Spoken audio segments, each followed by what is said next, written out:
केले का काही टकावे, पण जळेल माझी झोपडी आरती ज्वलंत नाही. येतील वादळे भेटेल तुफान तरी वाट चालतो, अडथळ्यांना भिवून अडखळणे पावलांना पसंत नाही. महाराष्ट्राच्या कानाकोपऱ्यातून आलेल्या माझ्या तमाम स्वाभिमानी बांधवांना सूर्यकांत जाधव सातारा जिल्ह्यातून साष्टांग दंडवत करतो. ज्यांना काळजी लागली होती की स्वाभिमानीच्या ऊस परिषदेमध्ये कुणाच्या खुर्च्या लागणार, माझी पत्रकार बंधूंना विनंती आहे, एकदा कॅमेरा फक्त या सभोवताला फिरवून दाखवा. अरे राजू शेट्टी जहां खड़े होते हैं लाइन वहां से शुरू होती है.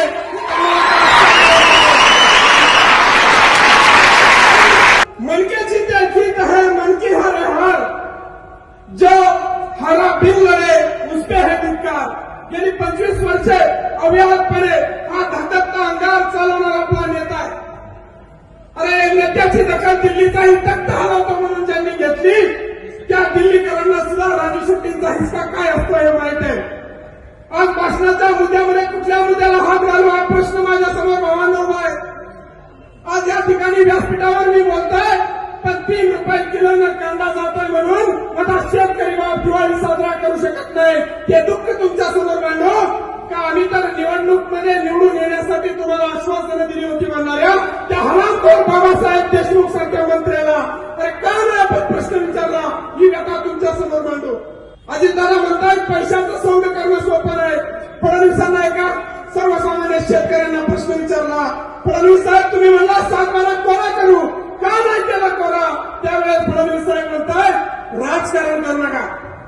अरे आमच्यासारख्या सर्वसामान्यांच्या जीवावर तुम्ही राजकारण करता आणि एखाद्या शेतकऱ्यांना प्रश्न विचारल्यावर त्या शेतकऱ्याला तुम्ही विचारताय राजकारण करू नका म्हणून. आणि म्हणून फडणवीस साहेबांना मला या व्यासपीठावरून सांगायचं आहे, अरे आता येऊ नये कुणाचं बी राज्य, फडणवीस साहेब होऊ नये कुणाची बी हवा.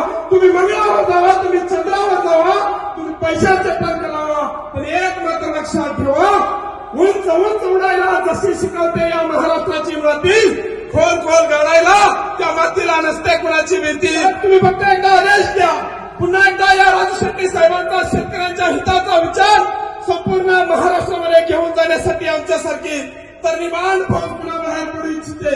गेली 25 वर्ष हे व्यासपीठ चालू आहे.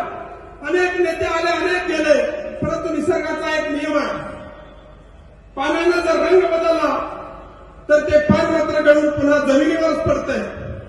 त्यामुळं कोण आलं कोण गेलं ह्याचा विचार आपल्याला करायचा नाही. आपल्या नेत्याच्या कर्तृत्वामध्ये दम आहे, आपल्या नेत्याच्या आंदोलनामध्ये हिंमत आहे. आपल्या नेत्याने उभा राहिला की हजारो मुळे त्या ठिकाणी उभे राहतात. अरे 25 वर्षापूर्वी कोल्हापूरकरांना, सांगलीकरांना, साताराकरांना काय अवस्था होती आपल्या भागाची. अरे भयानक दादाने होत्या, जीव कोंडून गेले, जो खडा वाहत मान्यावरती जगणे नशिबी आले, पालखीतून मिरवत होते ते विकले गेलेले, स्वाभिमान आणि शास्त्र तेज तर धुळीत मिळून गेले. अरे स्पर्श राजू शेट्टींचा झाला आणि पेटून उठली माती. किल्लेदारी लाख मावळे वीर प्रगटले भोवती, असे लाख मावळे पुन्हा एकदा या मातीमध्ये निर्माण करणारी कोल्हापूरची क्रांतिकारकांची माती आहे. म्हणून आता कुठल्याही कार्यकर्त्याने खचून जायचं नाही. From nobody to somebody and somebody to extraordinary असा आपला नेता आहे. आणि निर्माण होण्याच्या आधी काहीच नव्हतं, काहीतरी कर्तृत्व केलं आणि मग असामान्य असं नेतृत्व या देशामध्ये निर्माण झालं. ते नेतृत्व दिल्लीमध्ये पाहिजे. आज साहेब शेतकरी पोरका झाल्याची भावना आहे. संसदेमध्ये राजू शेट्टी जोपर्यंत होत्या तेव्हा भूमी अधिग्रहण बिलाला हात लावायची धमक या सरकारमध्ये झाली नव्हती. आज फक्त एवढाच सांगतो, या व्यासपीठाला साक्ष म्हणून